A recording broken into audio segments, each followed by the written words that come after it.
So let me kind of provide a quick context to this. Taya Fabusuyi is my name, and this is a work that we did in Austin, Texas, with some number of collaborators, folks from Columbia University, TTI, and then Humphrey here at the University of Michigan.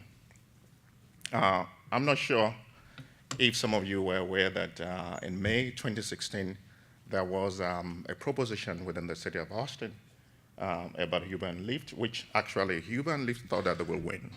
And it turned out that they lost. And so they chose to suspend their services and they left town. And the primary reason has more to do with drivers in terms of how they do the security features.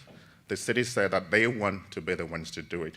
And Uber and Lyft said, no, we have our own system, and we'd rather prefer to be the ones to do it.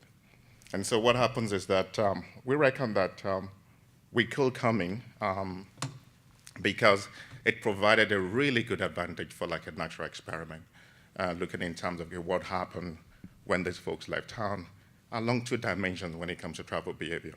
Number one, what's the impact on travel mode shift? And then secondly, in terms of the changes in trip frequency. It turns out that it wasn't a natural experiment in the real sense of it, more of a pseudo-natural experiment. We thought we would get something really clean to work with, but then ride hosting, fasting, and close to like 8 other smaller TNCs were kind of launched before we could get in there to gather the data. So instead of looking in terms of kind of the gold standard to work with, we had to contend with you looking at differences in terms of TNC quality. You know, when Uber and Lyft put before the disruption, and then the folks that came in, the new entrants after the disruption, okay? And then depending on who you talk to, some people could argue that, well, this goes beyond just the differences in TNC quality to maybe branding issues, which we acknowledge that that could be the case too.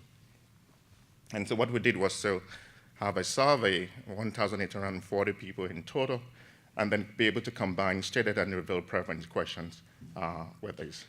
So one of the cool things that we did was say, go to your very last trip that you took with Uber and Lyft before they left town. And a lot of our questions were centered on that last trip. So we use discrete choice models and then just simple empirical, just summary statistics to illustrate our findings. So a big takeaway is that, yeah, there was an appreciable decline in terms of the average monthly trips that people take. Now, you got to take a look at this in context because what we did was to kind of, if you take this trip, that reference trip, if you take it now less than once a month, maybe like we just zero that out so that we could have a much higher number of observations to play with. Over and above that, looking in terms of trip frequency, 45% of the folks who use TNC for that, who use either Uber and Lyft, switch to the use of personal vehicles, and 41% stuck with the existing TNC.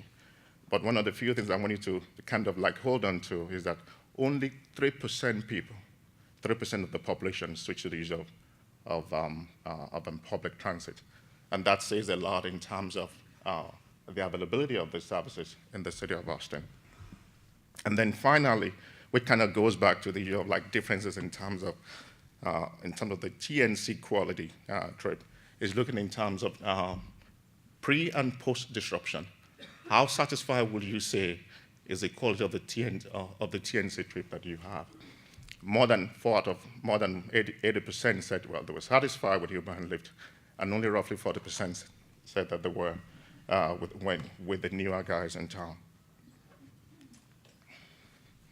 So with regard to the travel mode shift, we kind of like delve a little bit deeper into the analysis using discrete choice model. And then again, it's fairly easy for you to kind of like understand this. So these are, I could have reflected these as percentages. So like if I'm talking in terms of satisfied, there is a close to 33% chance that someone who said she was satisfied with Uber and Lyft before the disruption will switch to the use of personal vehicles after the disruption. That is essentially what the 32.8 is saying. The asterisk means that they have significant, and then I want you to take a look at some key issues there. With vehicle access, it doesn't make a difference whether it impacts on existing TNC usage. That is why the 0.043, which is really a reduction of 4.3%, is not significant, okay? For the folks who live in the core, so the way we define the core is a kind of a dummy variables of the people who live in the center of the city, the 15 zip codes within the core of Austin. Close to 20%, there's a reduction of close to 20% in the use of personal vehicles, and like a 15% increase with the use of TNC. And I can kind of speak to these when they bring us up for the panel discussion. With regards to changes in trip frequency, yes, as I said earlier on, either in terms of using the raw data that we have or the predicted one, there was a reduction in terms of the average trip frequency. Individuals who were satisfied before the disruption had the highest decrease in trip frequency. Now, what happened is that you have a case whereby some of the effect in terms of the decrease was attenuated. So people, there was kind of a direct effect. Folks who said they were satisfied reduced their trip frequency. But it turned out that folks who said they were satisfied but switched to personal vehicles, there was an increase relative to the existing TNC in their trip, in the number of the trips that they take.